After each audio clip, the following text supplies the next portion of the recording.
Baseball fans, listen up. Major League Baseball celebrated Jackie Robinson Day earlier this week. It honored the first black player in the big leagues. Robinson's debut was with then Brooklyn Dodgers on April 15, 1947, and a recent article in the American Spectator examined Robinson's strong Christian faith.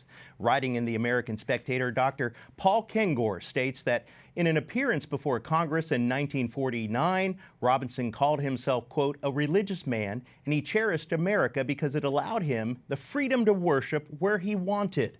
Robinson also was a strong anti-communist.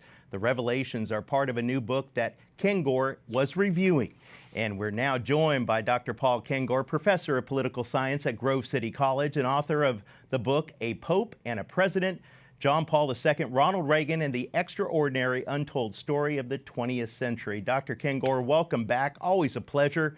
A lot to discuss, but first, Jackie Robinson and his Christian faith. What other examples do you have? Yeah, thanks, Eric. Good to be with you. And any excuse to talk about baseball is something that I go for. But it was Jackie Robinson Day last weekend on April 15th, and Major League Baseball first instituted it, almost 20 years ago now. And they did it as a one-time thing initially, at least that's what we thought. And now they do it every year on April 15th. And everybody in baseball wears his number 42 on that date. And of course, because he broke the so-called color barrier, and fortunately too turned out to be just a fantastic baseball player, MVP, a guy who could hit for power, run the bases, steal home, even.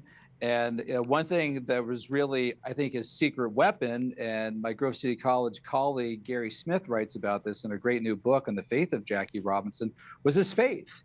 And every night, Eric, he said that Jackie Robinson said that he would be next to his bed on his knees, praying. Beautiful. And I think that's something a lot of people don't know about him. But Ronald Reagan, you mentioned my work on Reagan. It reminds me, Reagan had a favorite quote from Lincoln. Reagan said, "I'm often driven to my knees by the overwhelming conviction that I have nowhere else to go." And that's how Jackie Robinson felt as well. That's what got him through. And Robinson was also a lifelong Republican and a strong anti-communist. What more can you tell us about that? And were his feelings about communism informed by his Christian faith? Yes, they were. And he was called to testify before the House Committee on Un-American Activities in July 1949. And part of the impetus for that was Paul Robeson, who was another great athlete, although it was more known as a professional, as a singer, as a performer. And Robeson was a communist. He was a member of Communist Party USA. And Robeson was really bad. Robeson was an actual Stalinist. And I quote him in my American Spectator piece. People will read that, they'll be shocked, genuinely shocked at Robeson's admiration for Stalin. But Robeson had said in June 1949 that in a war between the United States and the Soviet Union, Black Americans would not fight for the United States. And it was just a smear against Black Americans. I mean, 1949, 4 years earlier, Eric, how many hundreds of thousands of Black American boys had fought for Uncle Sam in World War II? Exactly. So Jackie Robinson came forward and said, he said, no, that's not true.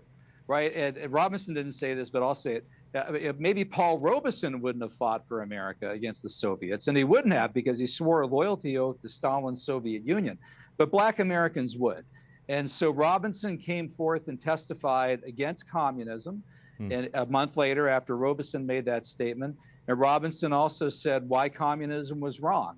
And he referred to Robeson's comments about Black Americans not fighting for the United States in a potential war against the Soviet Union as silly and untrue.